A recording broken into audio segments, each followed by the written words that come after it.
All right, so there is no way around this given the time and the situation we're in.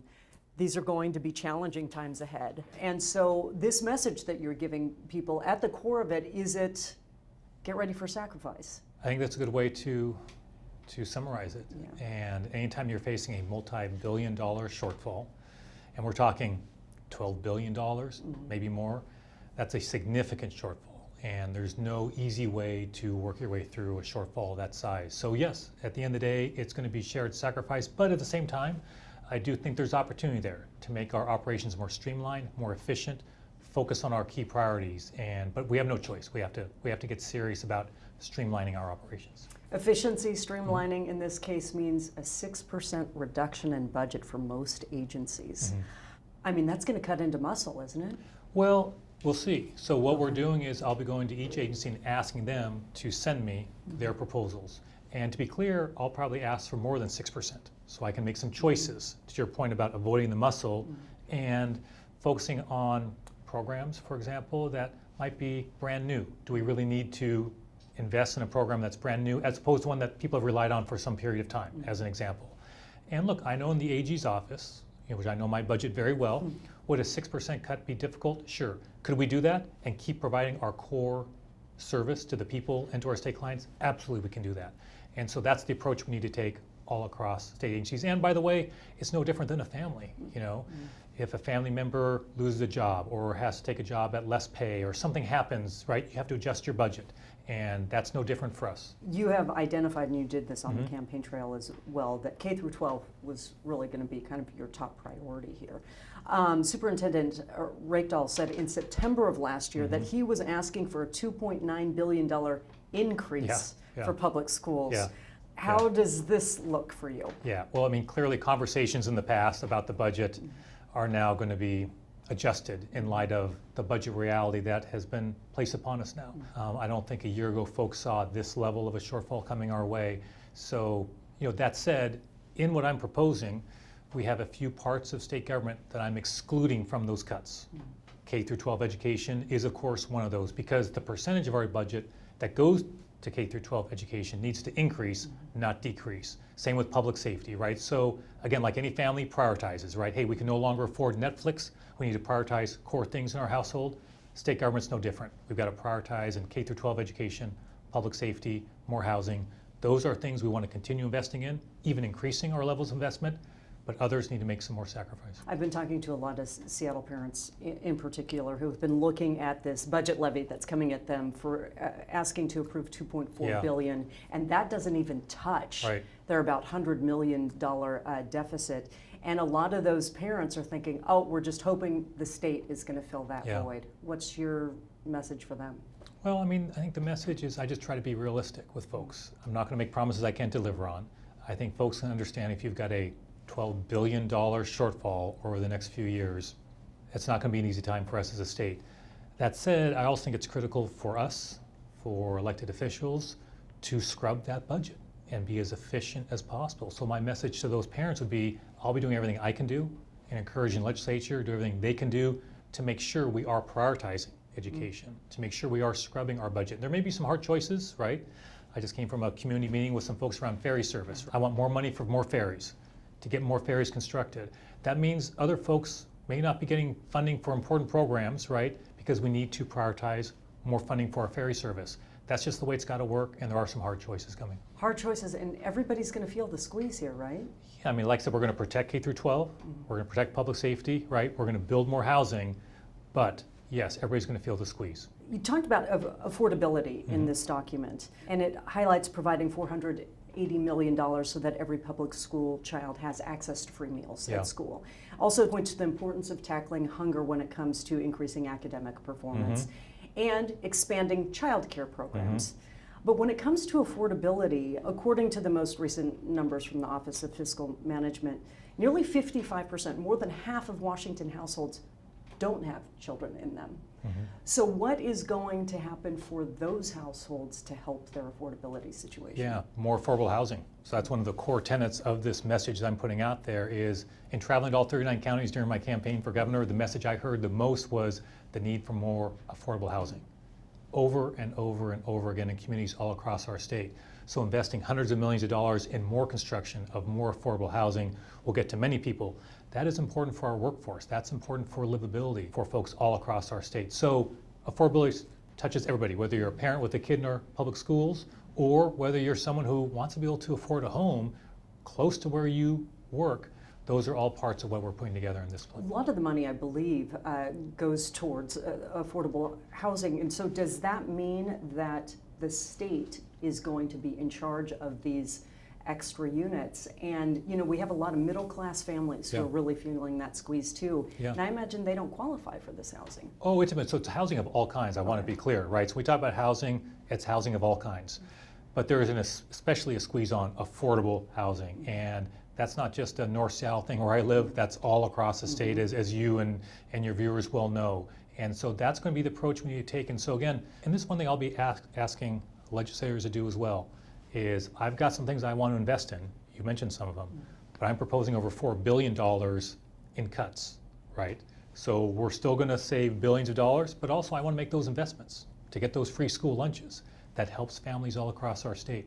So we have to have some cuts. At the same time, let's make the right investments to help make our state a little more affordable. For a person who is lucky enough to own their home and who maybe doesn't have a child or whatever their case might be, how are they going to feel in your administration that their costs are going to be addressed? Yeah, well, we're going to have a whole legislative session to grapple with a whole range of issues. So, for example, folks don't own a home but rent a home, for example, right? There have been discussions at the state legislature about making sure there's not exorbitant rent increases for you if you're renting an apartment, for example. So there's a lot of ways that the legislature and myself will be looking at trying to make Washington more affordable. I'm sorry, are you talking about rent control? Not rent control, but there are exorbitant increases, right, on rent, right, where folks are being hit with double-digit rent increases year to year to year. There have been conversations at the state legislature along those lines.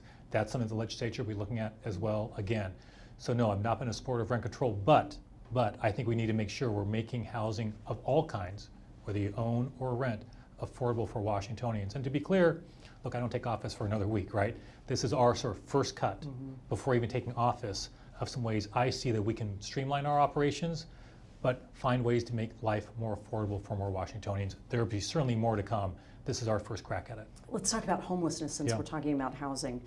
Washingtonians consistently say that's one of their top priorities, and I didn't see it specifically addressed in your document. Why is that? Well, housing of all kinds includes those who are unsheltered. So to be clear, those hundreds of millions of dollars that we're investing, that's affordable housing, market rate housing, and housing for the unsheltered. That's across the board, and that goes to exactly that issue.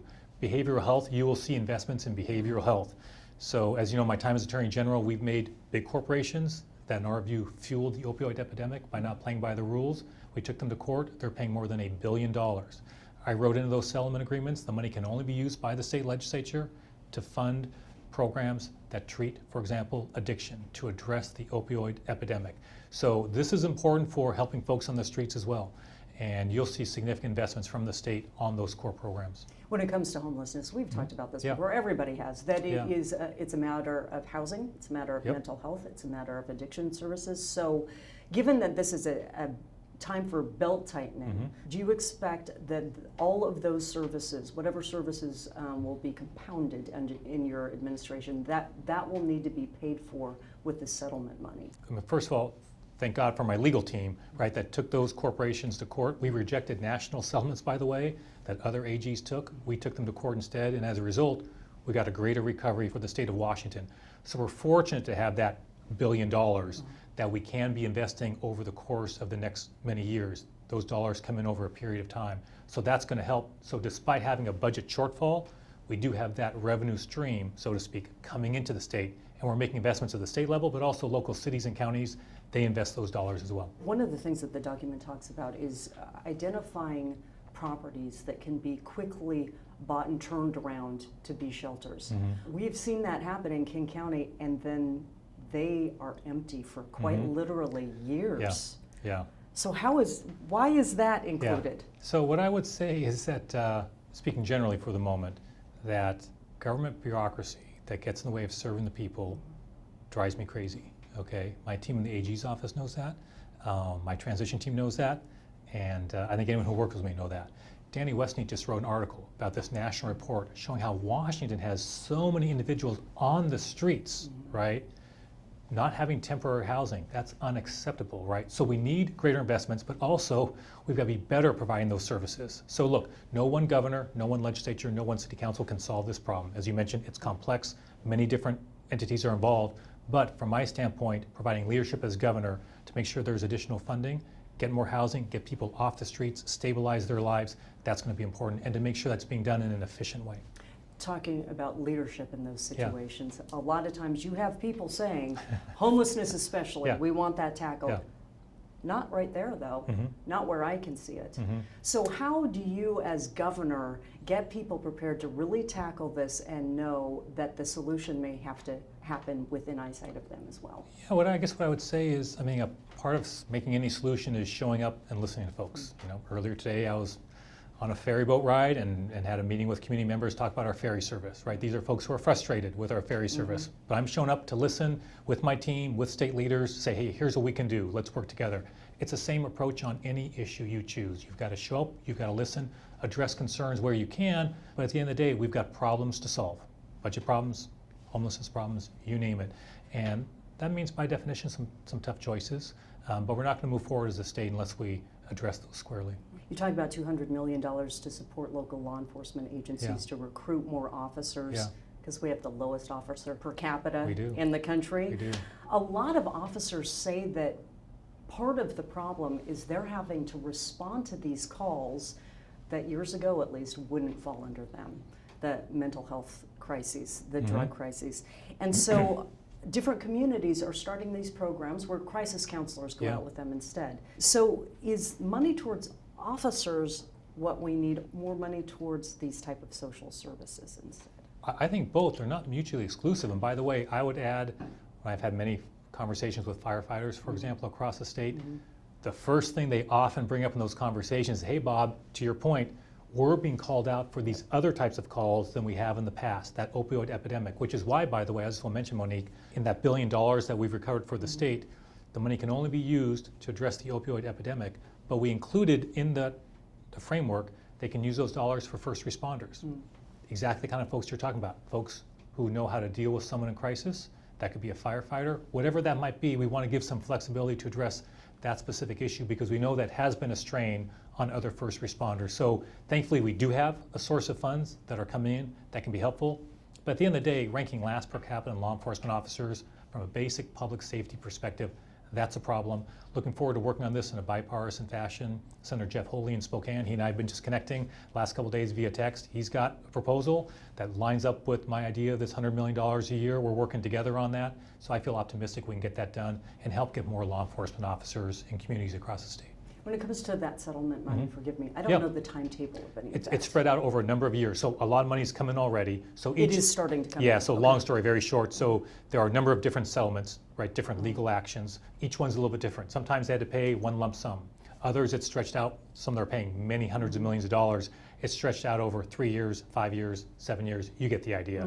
So there are payments that'll be coming in to the state and local governments over a period of years. When would your average person even begin to feel the effect of that money coming in and being applied towards different programs? Well, what I would say is if that average person includes a parent who's got a kid suffering from addiction, some of those folks are feeling that investment right now because there is now more money for that treatment as a result of those dollars being invested than there was before. So there are people right now in real time watching this conversation who are, or their loved ones or a relative is benefiting from that expansion in treatment, reaching more people all across the state. But like any huge, I mean, it's a crisis, right? Opioid epidemic as one example. No one's going to solve that problem in a week, a month, or a year, but what you have to do is continue to tackle it bit by bit and make progress. I think that's what people expect from their leaders. Now, when we talked before about the fentanyl and drug crisis that feeds directly into the crime situation, you made the point, you can't just incarcerate your way out of this. So what more will the state be doing besides giving this extra money for extra police officers? Will there be more spending on mental health agencies and that sort of thing? Well, we have a budget to put together, right, with the budget challenges. What I can say on issues related to mental health is I'm going to hire a mental health czar. That's the first time we're going to have that kind of position in state government. That's going to be someone that's reporting at the cabinet level, reporting to me, to try and get our arms around all the different investments we have. Where are there gaps in the system? Where can we make the most targeted investments to help folks who struggle with mental illness? And my family's similar to many families that mental health issues have impacted my family. One of my uncles committed suicide, which was a big shock to my family a number of years ago, I can assure you. And so ever since that happened, I've always had a particular interest in those issues. That said, we got budget challenges, right? Those mental health challenges we're facing as a state impact so much from the experience my family had, which many families have had, of course, but also in our schools. When I've talked to educators in running for governor, when I would ask them what's the biggest challenge they face, they would often say mental health, mental health, mental health. What they see in the classroom, the impact on the learning environment, the impact on that child who's suffering from mental health problems. Wanting more mental health counselors in the classrooms. That's why we need greater investments at K through 12, not less, and that's why I'm prioritizing it here. Thank you for mentioning that. We have a coworker who dealt with something in his own family recently, and talking about it certainly helps in many ways. Yeah. Do you mind me asking a little bit more about what your family's situation was? Yeah, so my uncle and my father's brother, so this is a number of years ago, and this was an individual who served in World War II and survived the sinking of the Quincy in the greatest naval disaster in U.S. history. And lived in California, was a successful, served his country and had his family, and when he should have been enjoying his golden years, he committed suicide. And so it was, I can't remember exactly how old I was. I think maybe it was like college years, but I remember my parents grappling with that, and I can't imagine if one of my 6 siblings committed suicide, right? I mean, I can't even, I wouldn't have the words, right? Wouldn't have the words. So, while I was young at that time, it was, it had an impact. And so, then politics was not in my mind at that time. But, when I got into politics at the King County Council, I think it's natural for people who get into political life that you gravitate towards issues where you have some personal connection to, good or bad, right? I mean, whatever that might be. I'm a lawyer, so I got interested in legal issues, but also on the other side, having the family, having had that experience. And that's not the only person close to me who's committed suicide, and so that's, a colleague of mine from work when I was at a law firm committed suicide, and that was a huge shock when this is a woman who was, my God, supremely talented and seemingly had everything. I mean, I can't underscore that enough. And she committed suicide, which was, I got to be perfectly honest, I felt I knew her well, and clearly she was grappling with things that I, even though we were close, I had no idea. Did that change your understanding of what the problem is and how to approach it? I mean, I'm no mental health expert, right? I guess what I would say, Monique, is that, at some point I realized, why we're having this conversation, that, I don't talk a lot about my personal life, that's just not kind of the way I am.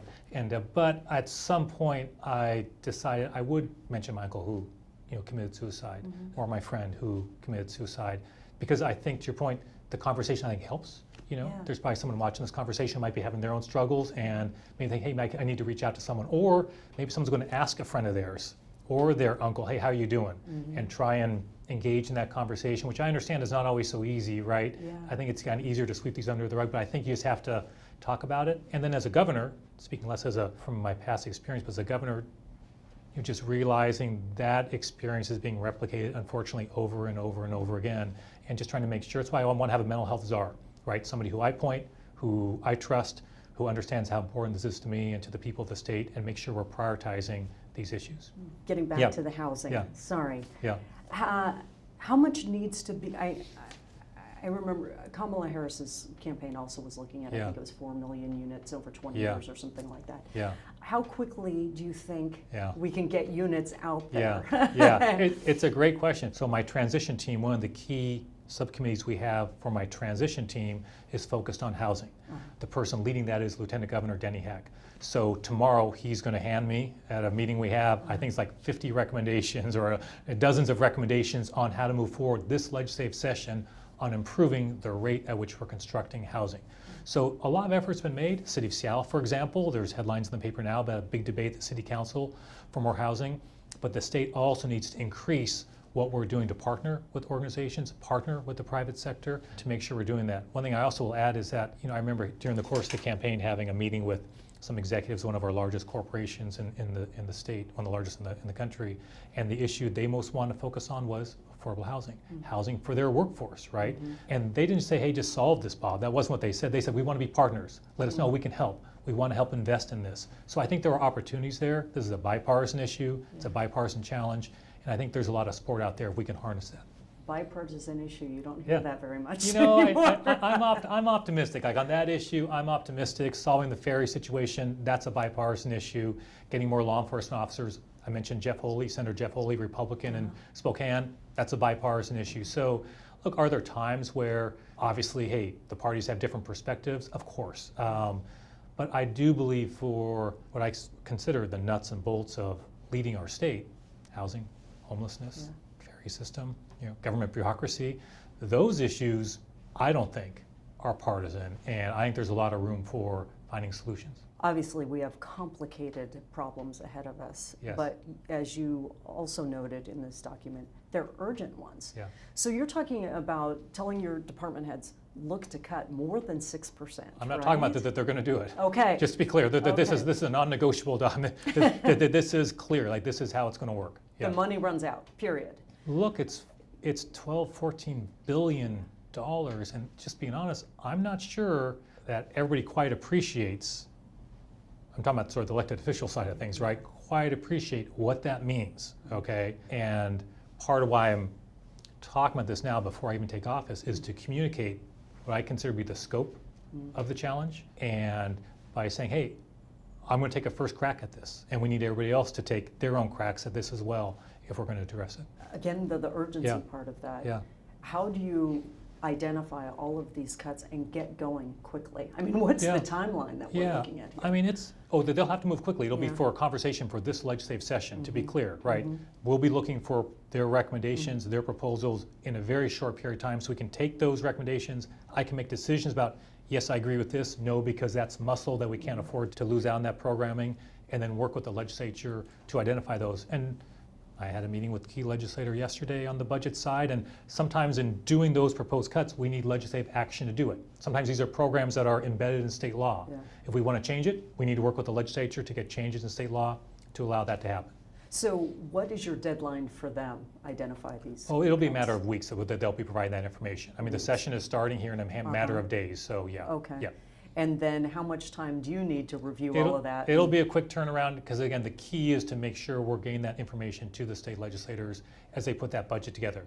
Look, we have a little bit longer session this time, so there's a little more runway, but this is very time-sensitive work, and we're expecting a quick turnaround. Okay. Can we talk about President-elect Trump, please? Yeah. A lot of Democrats said all during the campaign season, a dark day is approaching if he gets reelected. This could be the death of democracy. Was that hyperbole? Oh, I mean, I guess what I'd say is, my thoughts on Donald Trump are no secret, and, we just passed the anniversary of January 6th, which was a dark day indeed, for our country, but the election's over. And the person I supported did not win. And elections have consequences. And so we as a state, and more specifically, I as governor, need to prepare for a new administration. And we've been doing that in the Office of the Attorney General now for about a year, getting ready for a potential Trump administration, just gearing up for, hey, if he oversteps his legal authority in this area, that we'd be ready to go. And certainly in my transition time as governor, we've been giving that some thought as well. You mentioned before you've been preparing this for a year. You looked over the project 2025 pretty closely. Line by line, yeah. What are your greatest concerns? I mean, it's a good question. I guess what I would say is it's a little hard to answer what my greatest concern is because there's so much in Project 2025 that is concerning, for lack of a better word. And it's also hard to compare, certain things he did in his last administration. How do you compare a Muslim travel ban, right, to trying to eliminate protections for dreamers, to rolling back all sorts of environmental protections that are pretty core to preserving our clean air and clean water? These are hard things to compare, right?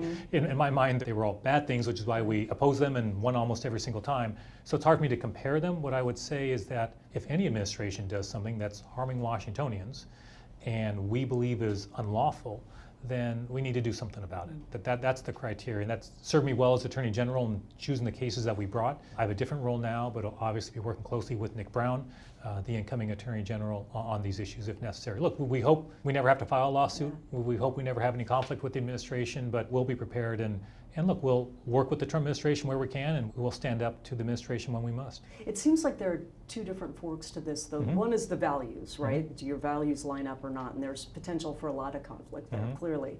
But then the other is, what are the legal avenues? And the last time around with this administration, you mentioned before, they were sloppy. They seemed like many times they didn't know what they were doing. Right.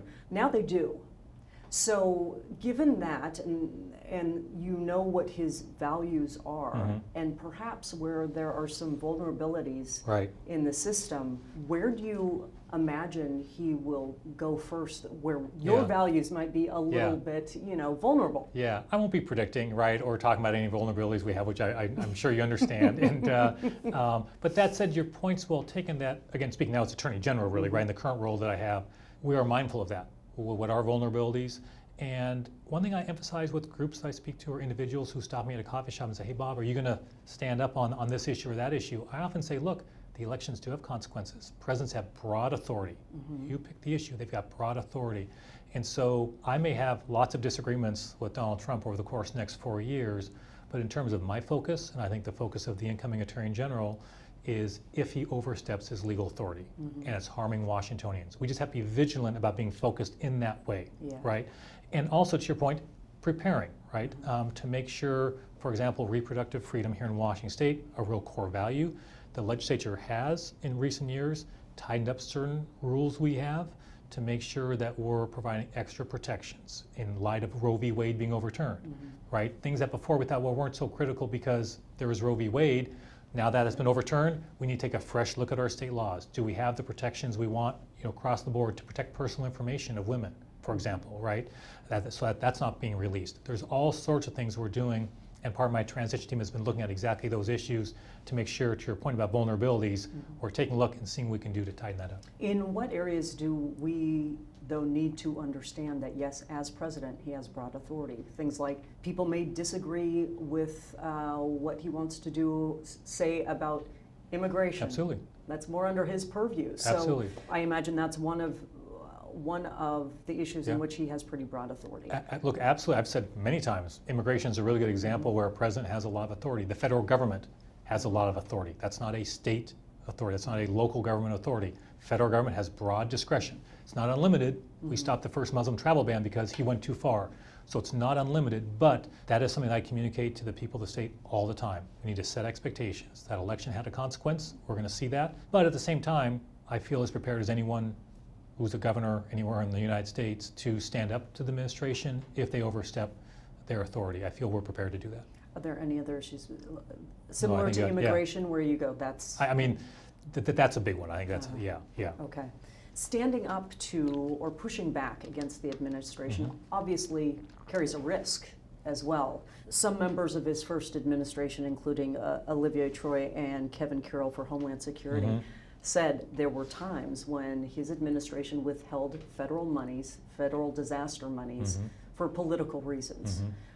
Just Wednesday morning, Trump already blamed Newsom for the wildfires down in Southern California. How do you consider that, the risk of going up or resisting? Yeah. I mean, I guess what I would say is, when in my time as Attorney General during Donald Trump's last administration, I was asked that sometimes, and related to the litigation we were bringing. And it just seems to me that, let's take the case related to Dreamers, right? That they're trying to remove protections for Dreamers. People who this is the only country they know. They're serving our military, and they're our teachers. They're in our community, serving us well. If I was a Dreamer, I guess I would say, whoa, wait a second, Attorney General. You're not going to take an action that you could take that protects me because you're worried about some political calculation or something might happen down the road. I don't know. I just don't really think that way, right? Like, to me, it's got to be what's right in front of you. I can't worry too much about hypotheticals. I need to be responsible about that. And I try to be very, very careful in the way I talk about Donald Trump, the way I articulate our message, the reasons why we're doing things, and would engage in any conversations with his administration anytime, right? But I try to do that in a way that's respectful, but articulate the differences and be thoughtful about it. And I think that served us well last time around, and that's the approach I'm sure I'll be taking again. During the pandemic, before we had the Western States Pact, Yeah. banding together, this is how we're going to approach things. Do you anticipate Western or blue states cooperating like that over issues this time around? Yeah, I'm new to the world of being a governor, right? So I don't really know. I know there's a couple governors who have sort of started a group related to the next Trump administration. Whether I join that or not, I honestly don't know. I've been pretty focused right now on putting together my team, right, choosing agency heads, trying to address our budget challenges. So I'm really focused on that, and just not thinking about that. So there'll be time to give that some consideration. But right now I've got a fair amount on my plate with our challenges right here. So you haven't been talking to Newsom or anybody else about? I mean, I've obviously met those governors and had some conversations, but no, my focus has been on the issues we're talking about here. Yeah. You have previously mentioned concerns about what the administration will do having to do with reproductive rights, civil rights, especially LGBTQ community and so forth. Washington as a state has made it clear, say, to women from out of state, if you need access to reproductive rights, abortion care, you can come here. Do you anticipate taking that same kind of approach with other issues? Absolutely. I mean, it's, our country's in an unusual place right now, right? The divisions are starker. There's no getting around that. You know what life is like for a woman in Idaho versus Washington, just across the border, related to her reproductive freedom is pretty stark, to put it mildly. And so I think that's just reality. And I don't think we can be blind to that there are folks who are coming to our state seeking services that are pretty core in their mind that they cannot get in their state. And I don't see that changing anytime soon. And so obviously as a governor leading the state, I think the state's done a good job with Governor Inslee, the past legislature, to make sure we're providing resources so that we can accommodate, help those folks out. And I think that'll be the path going forward as well. Nationally, we are obviously incredibly divided. We are, yes. In Washington, we're a solid blue state. Yeah. But do you think that the divisions are just as hard? Are people just as resistant to? It's a good question. I'm not sure, I feel I know my state pretty well. National politics I read about, right? I guess what I would say is, while Washington, I know we think of Washington as a blue state, I'm mindful that 44% of the people who voted in my election voted for my opponent. So I guess that's blue, but that's still an awful lot. I often remind my kids, kids, basically half the people in the state voted for somebody else, right? Like this is the way the system works, and to respect that, right? That's the system. And so I don't know if I could compare Washington in terms of how the political divide is relative to the rest of the country. What I would say is that I do feel, though, that as a state in terms of the legislature, leadership, working in a bipartisan fashion to address a number of challenges, I feel far more optimistic about our ability here in Washington state to do that than what I see in Congress. I met Senator Jeff Holy and I have been texting in the last 36 hours about this proposal to get more resources to hire more police officers, right? He and I are very different politically, I can assure you, okay? I can assure you. But, right, we have a common aim here, and I feel optimistic about that. My transition team has Republican legislators serving on it, right? Mark Mollett, the guy I ran against on the Democratic side, is on the transition team as well. I just believe in bringing those voices together to solve challenges, and I think as a state, I think our legislature has demonstrated an ability to work together on some big issues, and I certainly plan on continuing that. But the other thing I'll add is, I think in order to try to address that divide it's incumbent upon me to do my part of getting out into communities all across the state, right? Yes, I campaign in all 39 counties. I can guarantee you as a governor, I'll get to all 39 counties and I'll get there soon. I'm a big believer in showing up and talking to folks and listening to folks. Even if you don't necessarily agree, I think it's important for an elected official to show up, and I plan on doing that. What are you most looking forward to as governor? Oh man, most looking forward to? That is hard to say, I guess. I'm looking forward to a lot. I think really at the end of the day, I'm excited about the chance to serve in this role with the people, right? It's a big challenge, it's a big job, but obviously the work touches on pretty core aspects of life in Washington state, and having the chance to serve in that role and serve the people of the state on those challenges, I find deeply rewarding. And so I've never, my wife will tell you, I've never been too worried about making money. I don't really think about money, which probably drives her crazy, at least our own money, right? But I just have a strong view that public service is something that's really important. We try and instill that in our kids, and so to be able to serve in this unique role, I'm mindful that it's a real opportunity and a real challenge. So I'm looking forward to that. Last question, I promise. Yeah. What are you going to miss most about being AG? You've Oh, been AG yeah. for 12 years now. Yeah. That's a long It's a long time. time. I'm so glad you asked that, because this week I've been to a couple events in Seattle office Mm-hmm. and down in Tumwater. I'll be in our Spokane office on Friday. So saying some goodbyes, Yeah. and that's hard, you know, when you've worked together that long with a team, and that team is a very high functioning team. Yeah. You know, and what I've said to them at those gatherings is, hey, my goal is to take the high functioning level of the AG's office to the rest of state government, right? That's what I want from state agencies across state government. So, you know, you miss the personal relationships, of course, right? You know, I will miss, there was something about in the AG's office that in talking about whether it was a lawsuit against a presidential administration or against a corporation, the opioid epidemic, or serving a state client with some legal advice, you know, I always found the conversations the legal team would be having as they're advising me and briefing me very high level. You know, that's a team that is very, very good at what they do. And so, you know, that camaraderie that you have, that you build up over all those years, I'll miss it. And I will miss, you know, as an AG, I'm mindful that if I have something going on in the world that I don't like, I can file a lawsuit, and sometimes in a matter of days, weeks, stop it, right? There's something about the law that is very, very powerful tool. Muslim travel ban, issued on a Friday, a week later, we'd stopped it.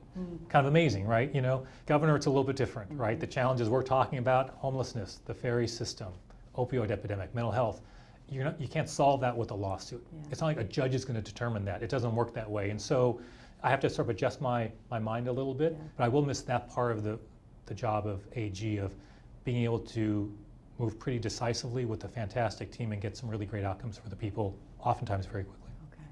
Thank you so Thanks a much. lot. You've Yeah, been so appreciate it. generous. Yeah, no I problem. really appreciate Thanks, Monique. it. You bet. Yeah.